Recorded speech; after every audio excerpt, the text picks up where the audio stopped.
So hello guys, welcome back to our channel. আশা করছি তোমরা সবাই ভালো আছো। আমি খুব ভালো চিত্তে চলে এসেছি আজকে একটা নতুন ভিডিও নিয়ে। নতুন না, আমরা যে মায়াপুর গিয়েছিলাম সেই ভিডিওরই নেক্সট পার্ট, কারণ আমি সব মন্দির দেখাতে পেরেছিলাম না, ওই জন্য তোমাদেরকে বলেছিলাম যে নেক্সট পার্ট নিয়ে আসবো। তো এটাই সেই পার্টটা।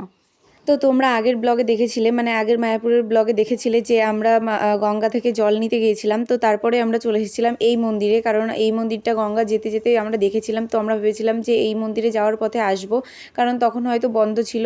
সেই জন্যই বাবা আমাদেরকে বলেছিল জল নিয়ে আসার পথে এই মন্দিরে যাওয়ার কথা। ওই জন্য আমরা জল নিয়ে আসার সময় এই মন্দিরটায় গেছিলাম। আর এই মন্দিরটার ভেতরে সেরকম কেউই ছিল না। আর মন্দিরটা দেখে আমরা বুঝতে পেরেছিলাম না প্রথমে যে এটা মন্দির। তো তারপরে আমরা ভেতরে ঢুকে দেখি যে হ্যাঁ, এটা একটা রাধাকৃষ্ণের মন্দির।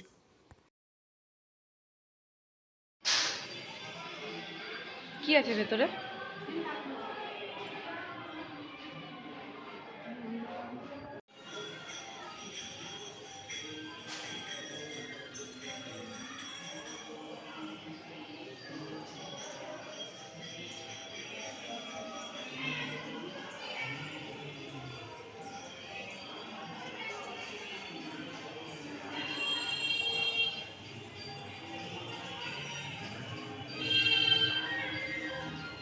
তো তারপর ওই মন্দিরটা থেকে আমরা বেরিয়ে পড়েছিলাম আর চলে এসেছিলাম এই বড় মন্দিরে, মানে যেটা সবার ব্লগে তোমরা দেখে থাকো যে এই 3টে মন্দির, সেই 3টে মন্দিরে যাওয়ার জন্য আমরা চলে এসেছিলাম এইখানে। তো ওই বড় মন্দিরে যাওয়ার জন্য আমাদের গাড়িটা পার্ক করতে হতো। তো আমরা গাড়িটা পার্ক করে তো পার্কিংয়ের ওই রাস্তা দিয়ে চলে এসেছিলাম এই দিকে। তো এই দিকে আসার সময় আমরা দেখি যে এখানে প্যান্ডেল করেছে দোল উৎসবের জন্য। তো তারপরে আমরা হাঁটতে হাঁটতে আসি, আর পিসি হাঁটতে পারছিল না, পিসি আর দিদা। তো সেই জন্য আমরা গাড়িতে করে চলে আসি গোশালায়। চলো। তুই কত যুগ আগে 10 বছর আগে এসে তখন নিচে ছিল, তো ছোটদাদের নিয়ে এসেছিলাম।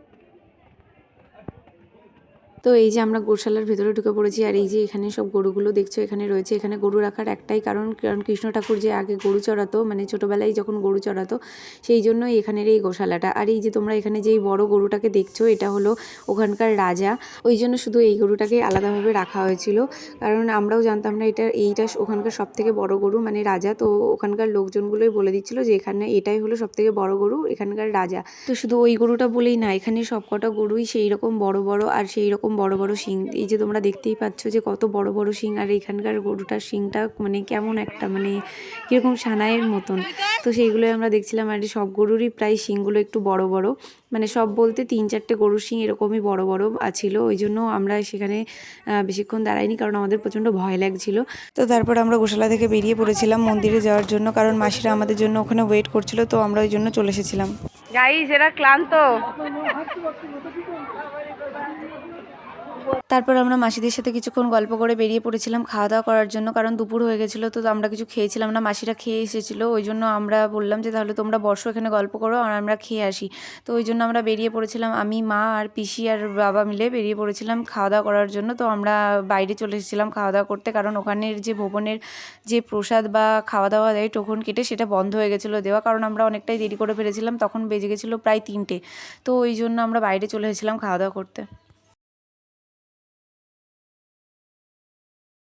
তো তারপরে আমরা খাওয়া দাওয়া করে এখানে চলে এসেছিলাম। আর আমরা কি কি খেয়েছিলাম সেগুলো তোমাদেরকে দেখাতে পারলাম না, কারণ আমাদের এতটাই খিদে পেয়েছিল যে সেই জন্য আমরা মানে ক্লিপটা নিতেই ভুলে গেছিলাম। তো ওই জন্য আমরা তোমাদেরকে সেটা দেখাতে পারলাম না যে আমরা ওখানে কী কী খেয়েছিলাম।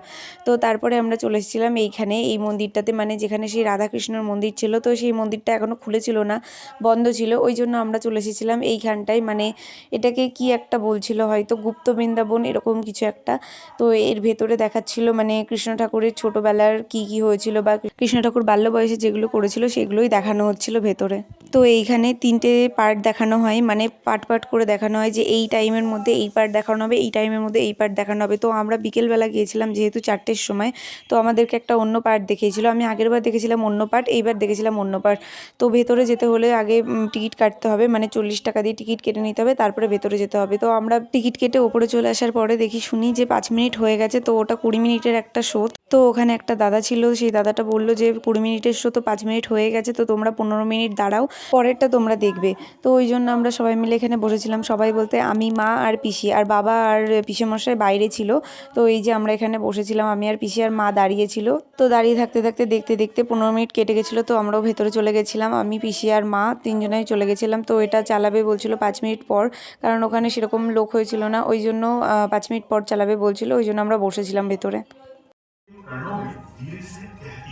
पवित्र भगवान नाम के अतिरिक्त और कुछ उच्चारण न करें। जैसे जैसे आप इन पावन पद पर पग बढ़ा रहे हैं, इस भूमि को अपनी स्तुतियों से अलंकृत करते चले। भगवान नाम के श्रवण से इस पावन भूमि का पोषण करें। ऐसा करने से वे स्वयं आपके सम्मुख प्रकट होंगे।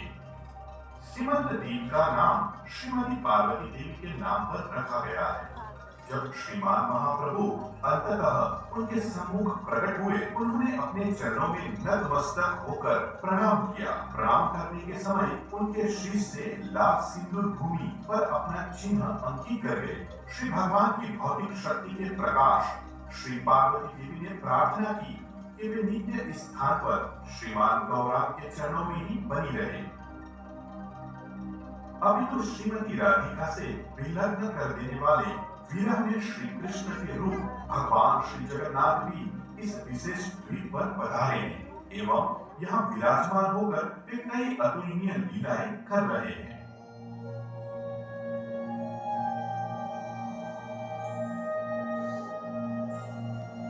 श्री गोद्रुम तृतीय द्वीप है।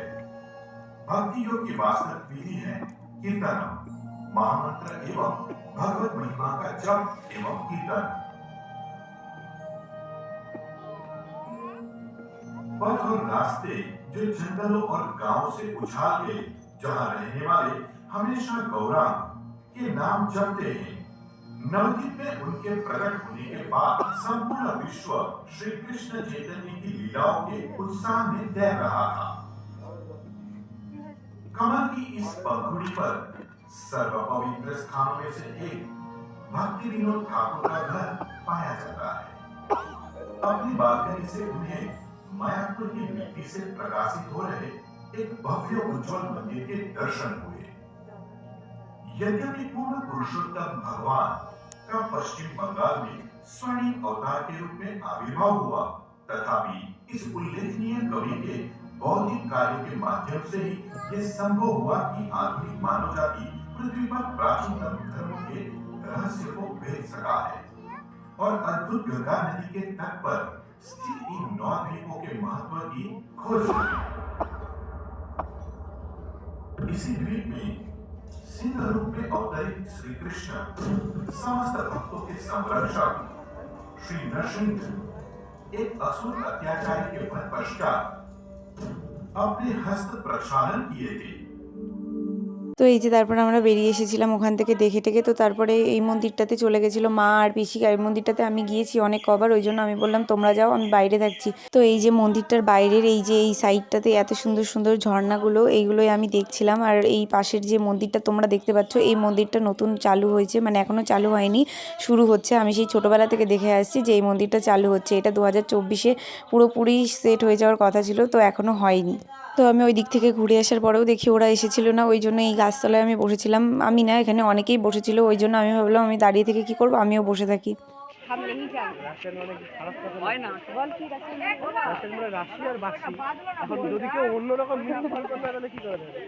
তো এই যে এক্ষুনি তোমরা যাকে আমার সাথে দেখলে, এটা হলো আমার দাদা, মানে মাসির ছেলে। তো আমরা ইয়ার্কি মারছিলাম, আর আমরা একসাথে থাকলে খুবই ইয়ার্কি মারি। তো আমরা চলে এসেছিলাম তারপরে ইয়ার্কি মারতে মারতে এই মন্দিরটাতে।